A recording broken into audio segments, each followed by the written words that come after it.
皆さんごきげんよう、上川かおるです。今回取り上げる話題は、ロシアによるウクライナ侵略、その関連のニュースを取り扱っていきます。戦争が長期化するのに伴って、戦場で何が起こっているのかということを知るのと同時に、その国、ロシアの内部における変化といったものも見逃せません。特に、プーチン大統領の下でロシア国民が何を考えているかというのは、非常に重要なことです。国民みんなが戦争を支持すれば、プーチン大統領の思いのままに戦争は引き続き行われることとなります。一方において、国民みんながプーチン大統領に背を向けるようになれば、戦争は続けられるものではありません。歴史上、こうした独裁者の考え方に最後まで従うのか、それとも国民の方に脳を突きつけられるかというのは、様々なケースが存在し、必ずどちらかになると決定しているわけではありません。今回取り扱うニュースは、まず最初に戦場におけるロシア軍の死傷者数が過去最悪レベルになっていることを報じるもの、そしてロシア国民自身が今の現状に対してどのような認識を持っているか、そして戦争によってロシア国内の状況が悪化していることから、ロシアらしい人権無視の労働者獲得法についてニュースを取り上げていきます。ロシア軍の人的損失、最高記録を更新。死傷者数が大幅増加。イギリス国防省が要因を分析。イギリス国防省は、ウクライナへの侵攻を続けるロシア軍の死傷者数が2024年9月に月間最高記録を更新したとの見解を発表しました。イギリス国防省によると、9月におけるロシア軍の1日平均死傷者数は1271人で、2024年5月の月間最高記録である1262人を上回ったとのこと。2022年2月の全面侵攻開始以降、ロシア軍は累計で64万8000人以上の死傷者を出した可能性があるとしています。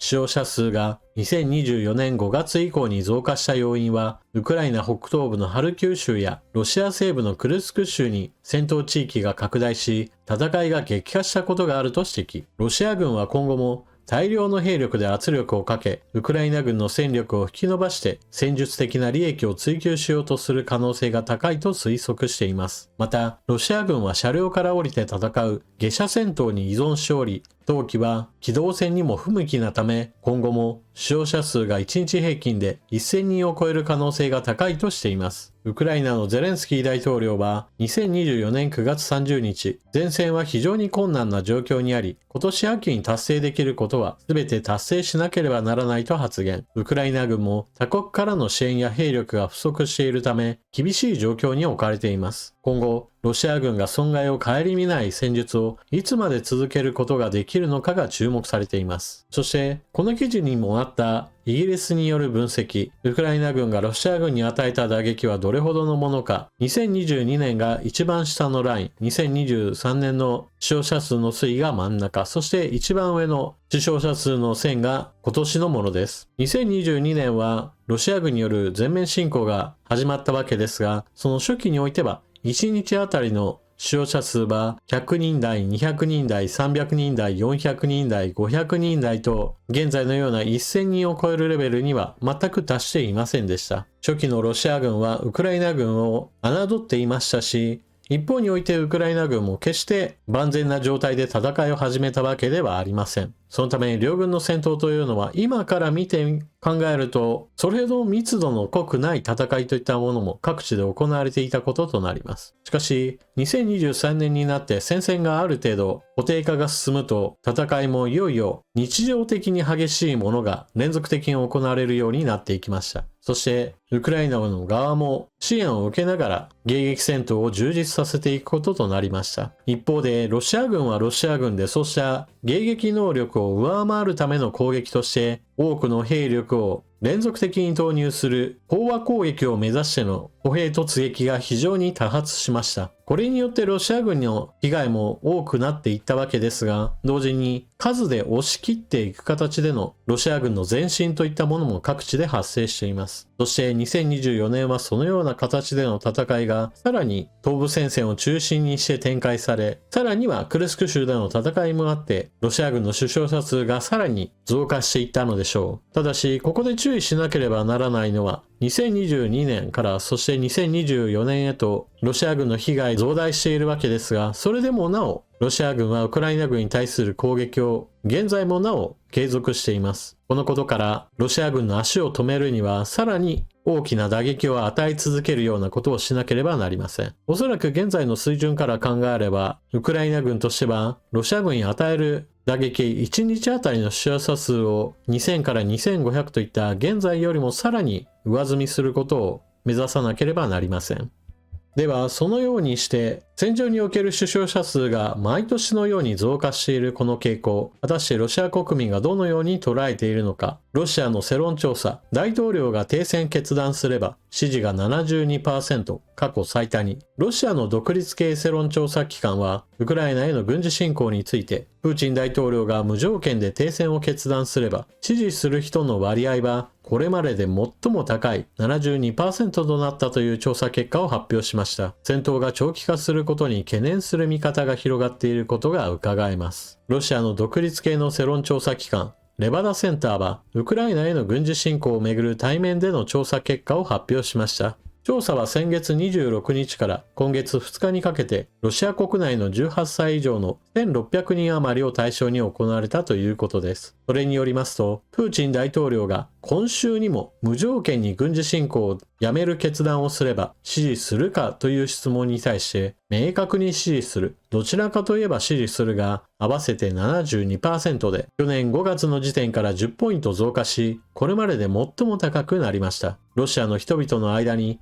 戦闘が長期化することに懸念する見方が広がっていることが伺えます。一方、ロシアが一方的に併合した領土をウクライナに返還することを条件にした停戦の場合には明確に支持しない、どちらかといえば支持しないが合わせて 60% とほぼ横ばいとなっていて、領土の返還には否定的な傾向が続いています。また、軍事侵攻への評価では、より多くの損害をもたらしたが 47% で、去年5月に比べて6ポイント増加したのに対し、より多くの利益をもたらしたは 28% で10ポイント減少し、否定的な意見が増えています。前線で多くの人々が死傷している。そして国内に残された人たちは特に働き手が不足している状態に陥っています。こういった問題を解決するために取っているロシアの政策、かなりえげつないものだと伝えられています。ロシアでアフリカ女性ら200人が無人機製造化、虚偽広告で渡航、監視下で従事。AP 通信は10日、無料航空券や接客業などの仕事を約束するソーシャルメディアの広告を見て、ロシアに渡航したアフリカ出身の女性ら約200人がウクライナ侵攻で多用される無人機の製造に従事させられていると当事者の話を引用して報じた。AP によると、女性はウガンダやルワンダ、ケニアなどアフリカ諸国やスリランカの出身で、年齢は18歳から22歳、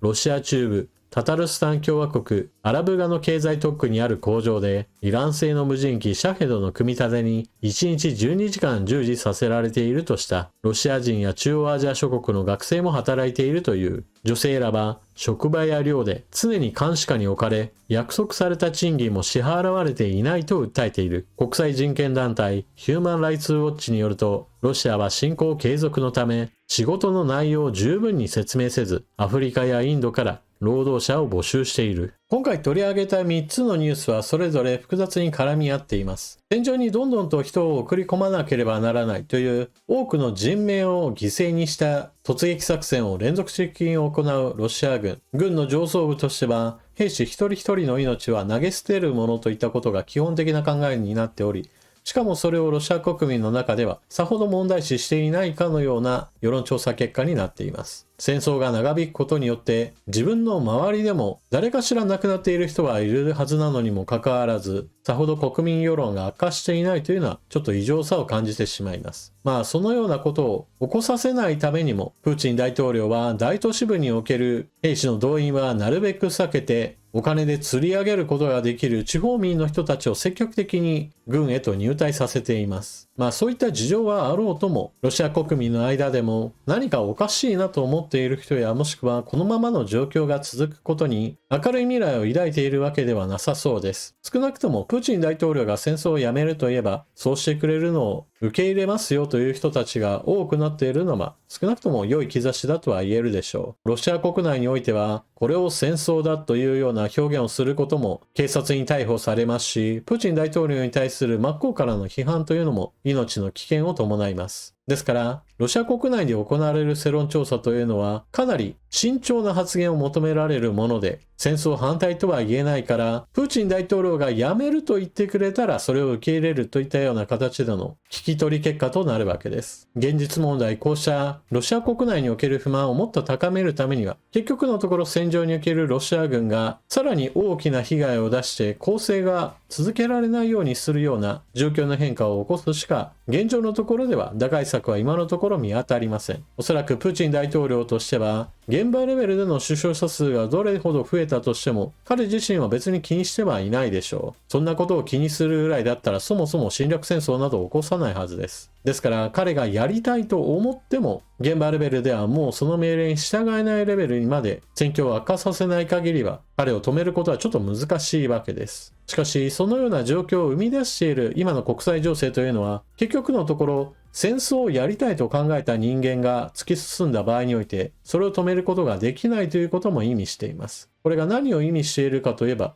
当然のように他の国でも同じことが起こった場合において、同じようなことが起きますよという話です。特にプーチン大統領の国というのは一応選挙はありますが、その選挙は形だけのものです。そして同じような話をするときに私たちが気にしなければならないのは中国です。中国においては世論調査で政権支持率など存在しません。なぜならばあの国は中国共産党の一党支配の国であり、国民全員が共産党政権を支持しているという前提で国が成り立っています。当然その頂点である習近平国家主席が台湾は自分たちのコントロール下に置かなければならない、中国というのは完全に統一されなければならないという話をしていて、そのために武力行使も辞さないという話をこれまで何度となくしてきました。そのために中国軍は長年にわたって軍拡に次ぐ軍拡で、その軍事費はアメリカに次いで2位の状態がずっと続いています。日本との防衛費の開きというのも長い間広がり続けてきました。日本国内では戦争なんてやるはずがない、そんなことをすればデメリットばかりだということを言って、経済的やもしくは国際情勢的に非難を浴びるから戦争はしないというような意見を聞く人がいます。しかし、プーチン大統領の行っている侵略戦争はまさにそういった意味で、ウクライナに侵略することによるメリットといったものが果たしてあるでしょうか。私は基本的には人民を投げ捨てているこの点から言っても、ロシアの未来を下方修正させるものでメリットなど存在しないと思います。つまり、メリットがあるからやるかやらないかではなく、メリットを関係ないところで侵略を行う意思決定が行われるということです。この点を理解しないと、経済的なメリットがないからであるとか、世界経済に悪影響があると、そういったようなずれたポイントでの侵略が起こらないという考えを持つのは全くの間違いだということです。プーチン大統領の行っているウクライナ侵略というのは、そうした戦争にメリットがあるかないかといったところで、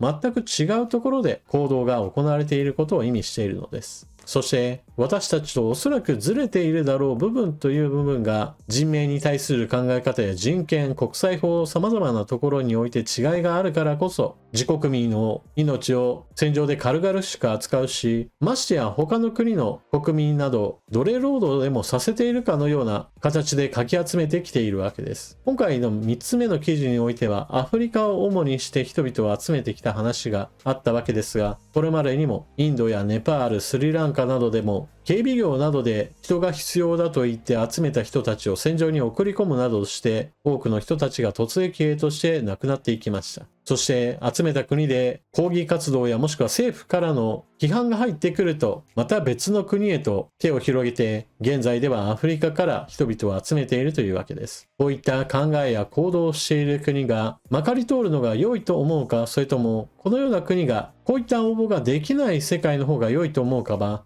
あなたの考えはどちらでしょう。インターネット上ではロシア支持者の人たちもいます。しかし私は全くそれらの人たちに共感はしません。同じ日本人であっても価値観の違いというものは大きく、それらの人たちは中国と日本との間における戦闘が発生した場合、どのような言動をとるのか、私は今からでもちょっと恐ろしく感じます。というわけで今回の動画はここまで。最後までご視聴いただきありがとうございました。チャンネル登録していない方はぜひともこの機会にチャンネル登録よろしくお願いします。それでは次の動画でまたお目にかかりましょう。またね。